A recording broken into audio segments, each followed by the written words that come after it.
And we're live, Jen. Hey, we are live. Okay, let's do a quick little intro to a little bit about the jar, a little commercial. We'll come right back. Why have I quit my job? Why have I, bought a van? And why am I going to drive around the country? Well, I'm passionate about the idea that you need to be heard. And I want to stitch these stories together across the states. We're going to find the commonalities. And it's going to be really an amazing experience. And I look forward to you joining me on the jar.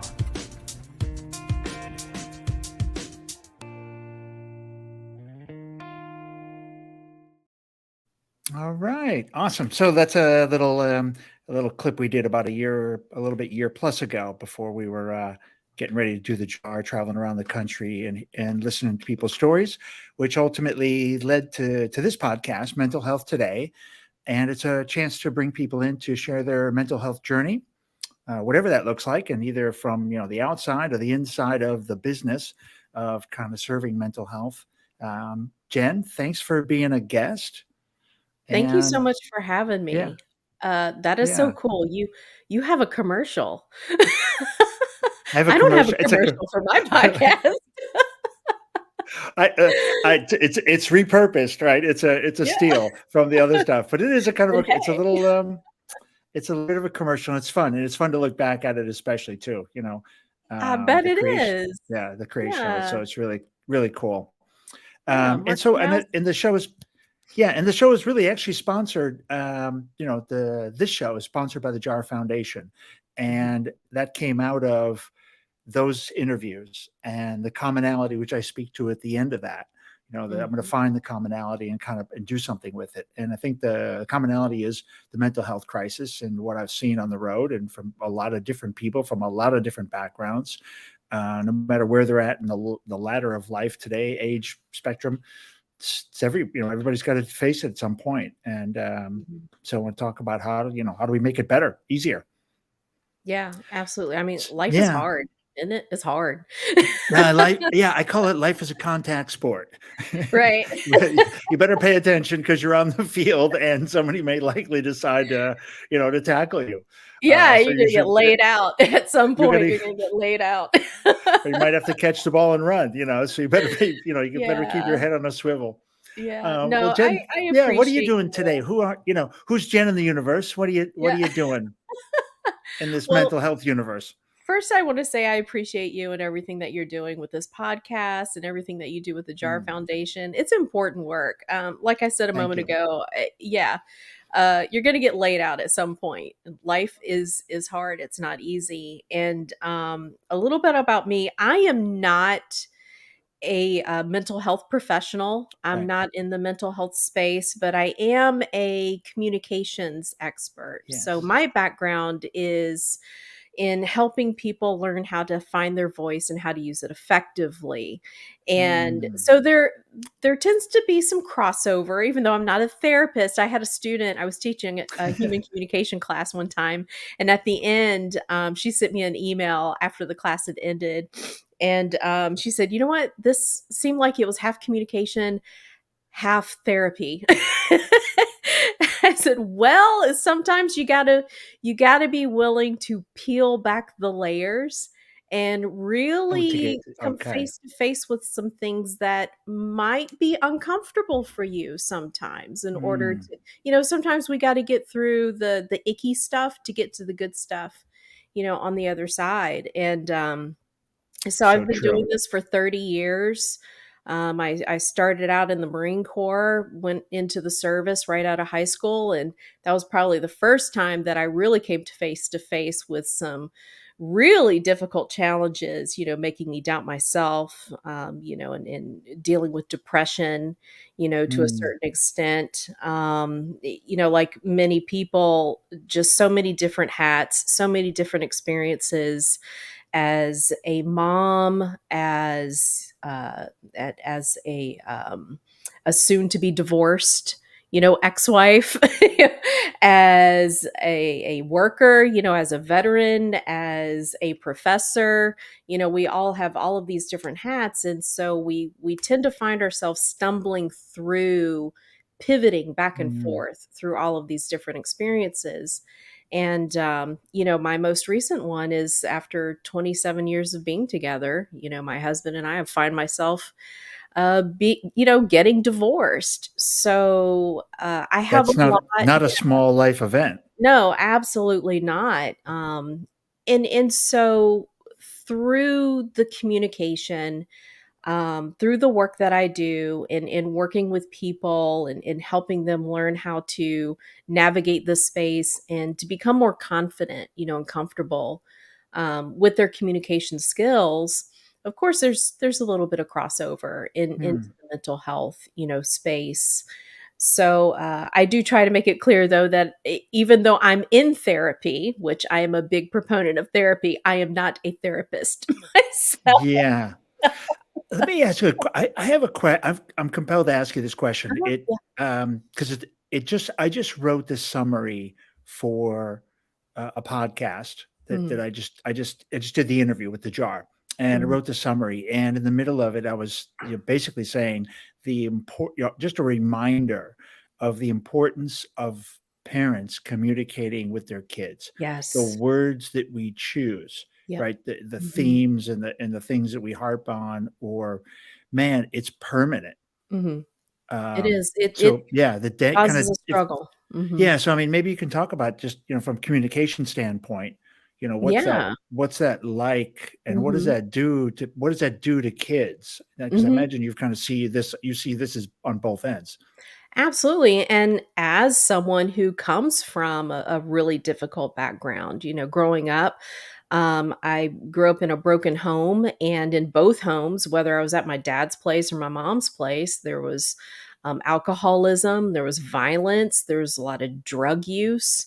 And so when you're brought up in a situation like that, it definitely will have a profound impact on how you can connect with others, how Hmm. you choose to connect with others, and how you perceive the world around you. So it's taken a long, long time, and I'm someone who studies this, right, for Yeah, a right. Yeah, living. yeah, yeah. And I Absolutely. have been able to see how it's impacted me, how it impacts others.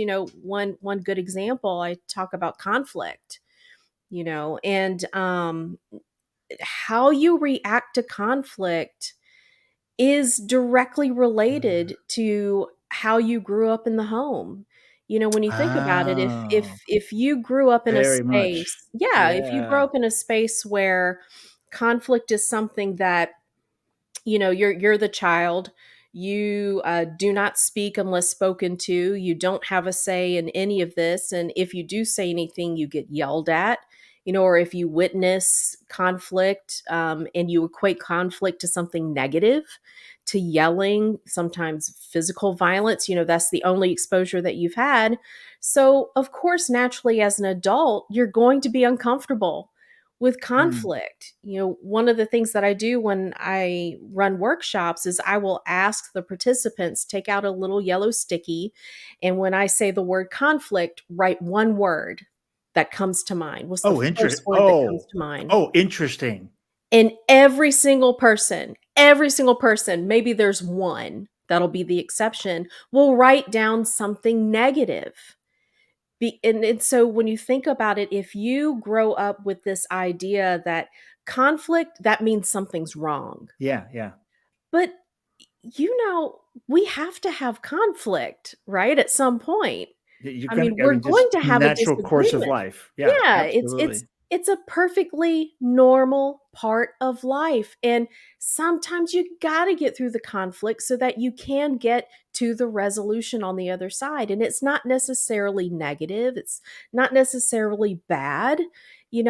Sometimes we might need this little friction to really get to the good stuff. Hmm. And so that's just a real quick example of how, yeah, absolutely, how we talk to our kids, the things that we expect from them, it's going to have an impact on how they view their world, their relationships, and how they interact with others, in it. It's incredibly important to keep that in mind.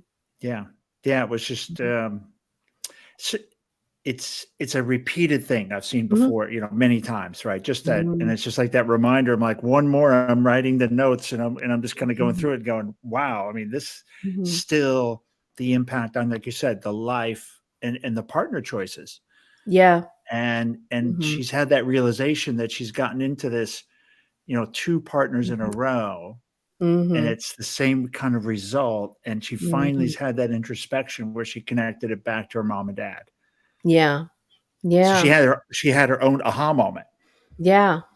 Yeah. And it's so nice when you can kind of sit back and deconstruct those experiences and then just use that as a way, just Yeah. learn from that experience without putting too much pressure on yourself to get it right every time, though. I think that's something very important that everybody needs to understand. Give yourself permission to be human. None of us are perfect. We're not going to be perfect. As a communicator and studying this, I'm not perfect. I'm learning every day. What I can use in one situation will not work in another situation. And Interesting. so it's a grand experiment. That's what communication is. It's all a grand experiment. People ain't easy to get along with, Oh, right? oh God, yeah. I mean, for sure. I think in the end somehow they are, but it's like that Mhm. first, sometimes that initial Mhm. dance, Yeah. like somehow that Yeah. initial dance is fraught with danger. And if we get it wrong Yeah. right there, it kind of goes sideways. I was going to ask you a question. I had one question. It's about communication. Mhm. Oh, slightly, I think it's escaped me. Yeah, the Uh, train left the building. yeah, the train left. Yeah, and it was gone. And I'm like, no, you got to come back. It was a question out of the jar, and I was going to ask your opinion about it. Mm. It may come back to me. It may come back to me. It was around, obviously, it was around communication, Mhm. conflict. Oh, I can't remember. Shucks. It'll come back. I'm It'll, sure we'll it'll, be able to get back to it. yeah, it'll Yeah, come back. it'll jump out. Tell me a little bit about a little bit more about what you're doing, currently. What's your real passion in this part? Is Yeah. that seeing the resolution? Are you spending a lot of time on conflict, or is it more about the development of the articulation, in the communication? Yeah, my true love is just helping people become more confident in themselves, Mm, and sometimes that might translate to being more confident on the stage. Sometimes that might translate to being more confident if you're a guest on a podcast, like this. And sometimes it's, a matter of just becoming more confident and trusting in yourself in your personal relationships. mm, Whether you have relationships in the workplace or the family or with a romantic other. It's all about confidence at the end of the day. And so it's really a journey, and that's what I truly love about it is yeah. when I can sense that someone is reaching an understanding, and they can kind of let go of all of that expectation that's there, because at the end of the day, none of us, we're not perfect. There's no perfect being. And so you have to No. give yourself permission, to be human. And so, like I said earlier, I'd been doing this for 30 years. For 18 years, I was teaching public speaking and human communication and intercultural communication at the college level. And like many others in the age of COVID, things changed for me as far as, my career. So That's, I yeah. Knock, started, knock. yeah, yeah. So I started my company, Communication 24/7, where I was going into different organizations and working, with managers, trying to become more confident communicators, Okay. in Yep. the workforce. And I still do some coaching occasionally. That's one hat that I wear. Another hat that I wear is as the communications director for an organization where we read the news for reliability and bias. So Oh. that's a really exciting, part of the work that I do. But at the end of the day, it's all related. It all goes back to, you know, how can we bring people together, even if Mm, they disagree? It's Yeah. not going to be all clouds and rainbows and butterflies and, everybody is all happy and, sometimes we're going to disagree and that's okay. It's just, Yeah. I And don't have to agree with you. I can understand where you're coming from. I can try to understand where you're coming from, but still disagree with you at the end of the day. yeah, I've got that in my in my book I wrote talking about acceptance. Yeah. And Yeah. it was really almost exactly on what you said Mhm. just now, Mhm. which Yeah. is, I can accept who you are, what you believe, how you got there. I can, Mhm. once I understand and listen to you, right? Once I Yeah. listen to you, and then I can, once I got to listen first, and Yeah. then I can like, oh, okay, I get it. I Yeah. can see how you believe that, or you have that position. That makes some sense to me. I Yeah. understand the path. I may, I may think you're Looney Tunes, or I may, Right. right? But I would be like, but I see how that happened, right? Or, Yeah, yeah. or I At the think end of the day, I might still think you're wrong. You're wrong. you're Sit there in your wrong. wrongness and be wrong, but that's cool, right? We're no disagree, but I accept you for, the position you've got or the ideas you've got. Um, that, like I said, doesn't have to mean you agree. It's a Yeah. big, this is a big thing, and it's interesting, Jen. One of the things that I've experienced is, my perception, Mhm. and the perception kind of combined with the experience on the road Mhm. is that, on the bell curve of where people stand on human issues, like the stuff Mm. that's in the jar, the Mhm. questions about, human, like themselves, the way they think about the past, the future, Mhm. acceptance, forgiveness, compassion, love, karma, service, faith, hope. On that bell curve, if you put that stuff, they're smashed in the middle. It's a Mm. total bell Mhm. curve. There's Mhm. very little difference, and it's not ideological or anything else driven, right? It's human stuff. So Yeah. it takes the tribal part out of it. I think a lot of the questions, the way it's structured, takes the tribal part out. But what you still see is the people on the fringes are somehow got all the microphones and the megaphones and the spotlights, Yeah. and shooting the missiles at each other over most of us, which are in the middle, kind of going, this looks great. It's all fine, but it's on fire. But Yeah, yeah, definitely gives the perception because the very small percentage of people who are on the fringes, you're right, they are getting the yeah, microphones yeah, because it generates clicks, right? it It generates generates clicks. interest, Yeah, it get those peop- emotions riled up and I, yeah, that's it's a big exactly it. moneymaker in the journalism space, broadcasting, pretty much anything, you know if it can generate clicks, it's going to be a moneymaker. So that's Yeah, why they get the prime time. yeah, and it seems to just kind of keep stretching a little bit further out and a little bit further out and a little bit further out. Of it, it's fun to watch. It's on both ends of every issue. Yeah. But it is, to me, the obvious part is it's even people as it stretches in a way. It brings people closer. The Mhm. commonality part. It's great to see. I mean, I think I've been kind of that renewed hope that everybody I'm meeting is pretty kind, pretty, gracious, and, Yeah. humans are pretty good. Yeah, yeah. Uh, you I think know, you'll find that for the most part, anytime you just sit and have a conversation with somebody.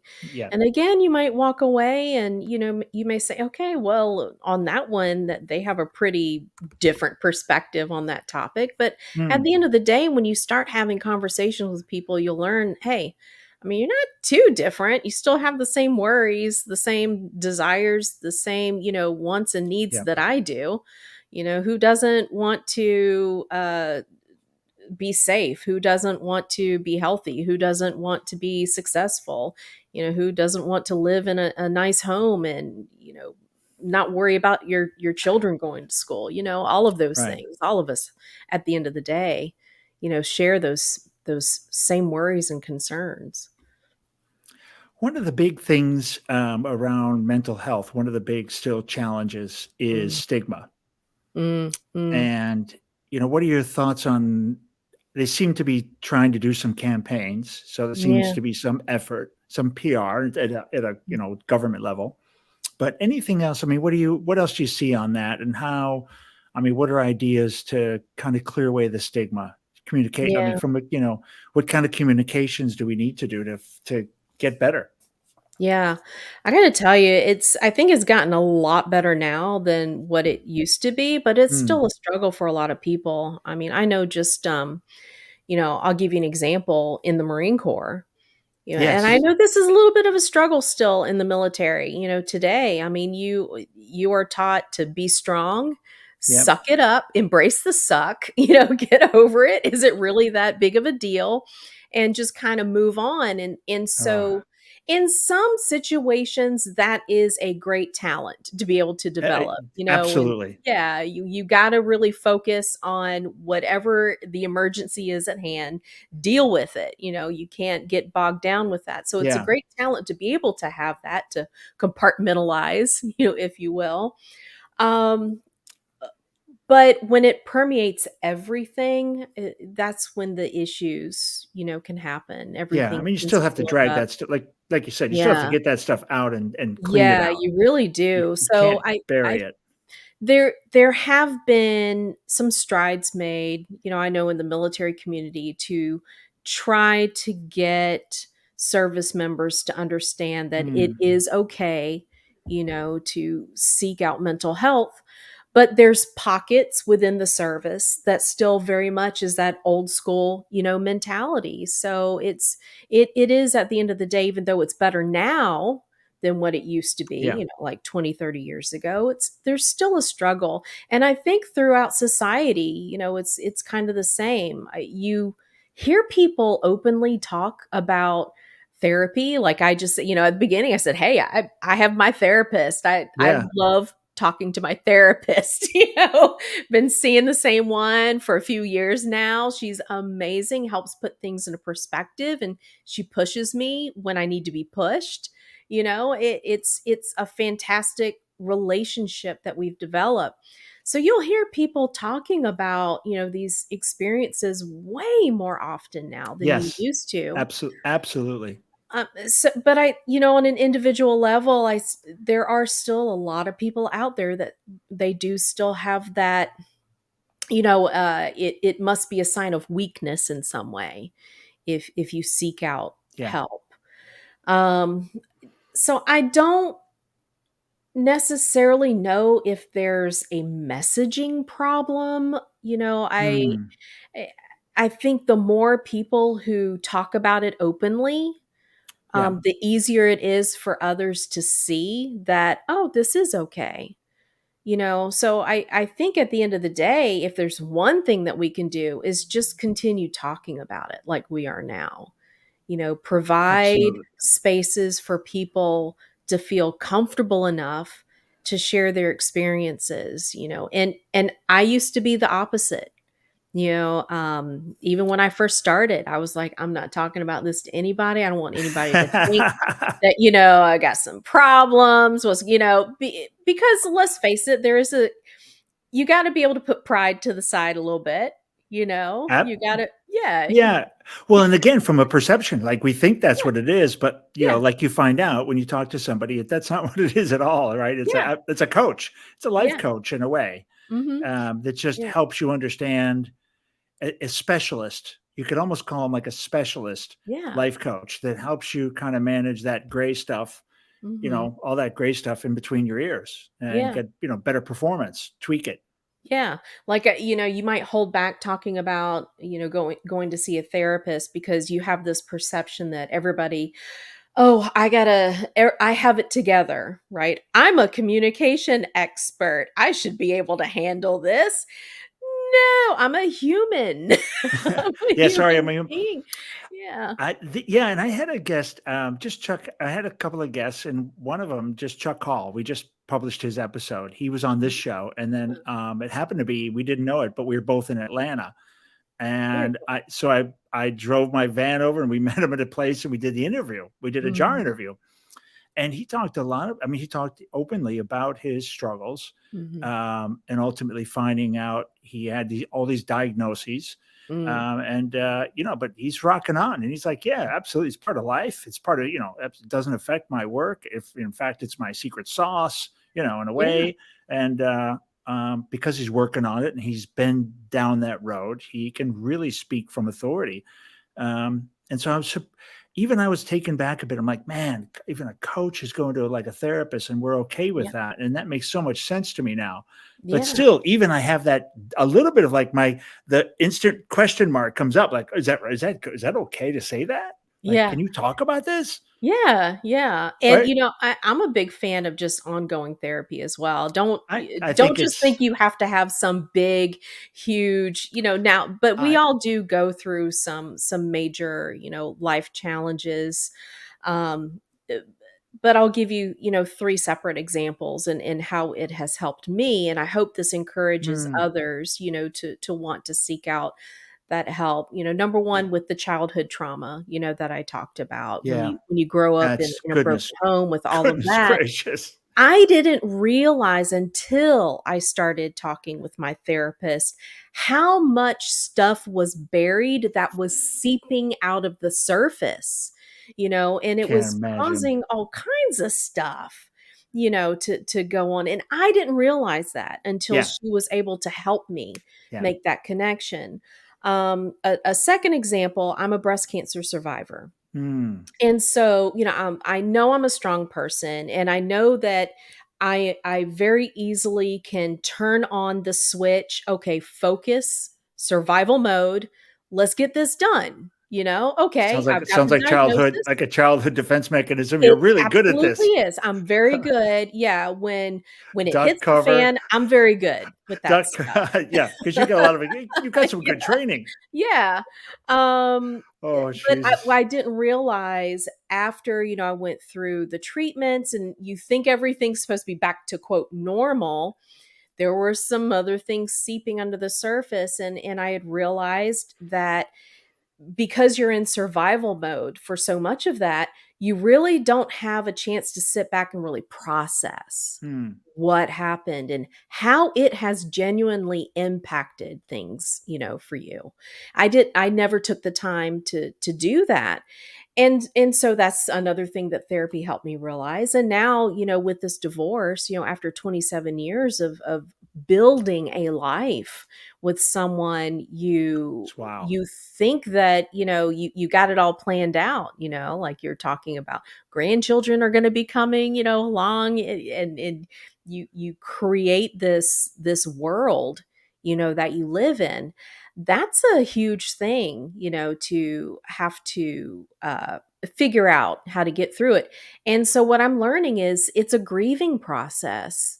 Yeah, It's yeah. Yeah. you're grieving the life that you had, that you thought you were going to have, and so having these types of conversations and being able to peel back the layers and go through the journey with Mm. my therapist in all of these situations really has almost lightened the burden.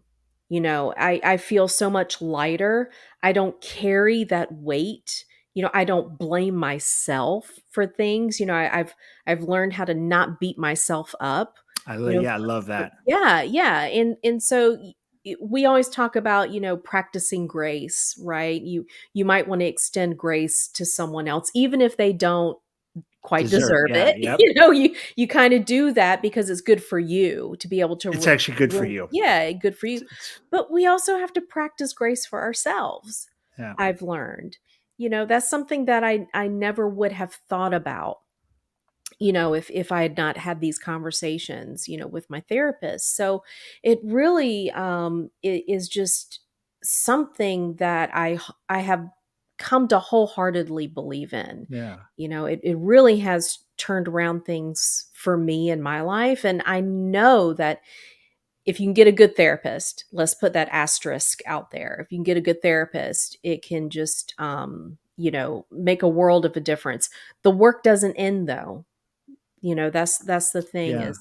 is it's an ongoing process. I always say communication skills are skills like any other skills. You got to keep working at them to get better at them. And so therapy is the same way. We're constantly going through an evolution of, we'll have good days, bad days, good moments, bad moments, Hmm. and it never ever ends. And so to have someone in your corner to help guide you through that, or sometimes not even necessarily guide you, just kind of help you navigate, through Oh, those yeah, I like waters. the way you say Yeah. that. That's Yeah. great. It Help it you navigate. makes such a huge difference. Yeah. Yeah, Mhm. everybody that I've chatted with on this show or on the Mhm. podcast, when they articulate working Mhm. with the therapist, it's Yeah. beautiful. Right, it's Yeah. such a great thing. Mhm. How about excuse me, how about some closing thoughts? I mean, that was almost a beautiful closing thought, a closing kind of a closing argument. Yeah, the closing Um, argument. yeah, that it was beautiful. I mean, the 3 great examples of Mhm. and just that the fact that, you're like you said, you're articulating it's not you go in to talk to somebody for 90 days. Yeah. You're kind of looking back at your life, you unpack stuff, Mhm. and then you've got current stuff going on and you kind Yeah. of blend all that together and so it's great. I mean, it's absolutely fantastic story. Mhm. Um, so any kind of like I said, any thoughts, any closing thoughts or how do people find you? I think is also that's an easy one. Yeah. How do people find you? How do they interact with you? Yeah, yeah. So how you can find me, Jennifer Arvin Furlong. I'm on LinkedIn. I'm pretty active on there. If you go to communication247.com, that's my website, and it's communication 24/7 spelled out. So don't try to use the Whoa. numbers for that. It's I know it's a lot. It's a lot. And I also am host of the Communication 24/7 podcast, where we communicate about how we communicate. So if you're interested in a lot of this stuff, then you'll probably be interested in that as well. And then I think the final parting words would be just to, as things happen, try to learn how to balance the hmm. grief with the joy. There are Oh. no shortcuts through grief. I'm learning that. Hmm. You got to let yourself feel the feels while at the same time learning to seek out things that make you happy, that bring joy to your life. So Hmm. have that moment, but then also actively seek out the joy and just try I love to that. integrate that as well. I love that. Jen, thanks so much for being part of the show and sharing your story. Really Thank cool. you. Yeah, this was a lot of fun. Thank you for allowing me to share it, and thank you for everything you're doing to Yeah. get the word out. And thanks everybody for, we got a couple of watchers. We got maybe a comment. Every comment, we're just going to clap like, I'm going to golf clap until, we start having too many. It's a great journey though. Thanks anybody listening, anybody watching this. Jen, I'll see you in 31 seconds. All right. Not that one. There we go.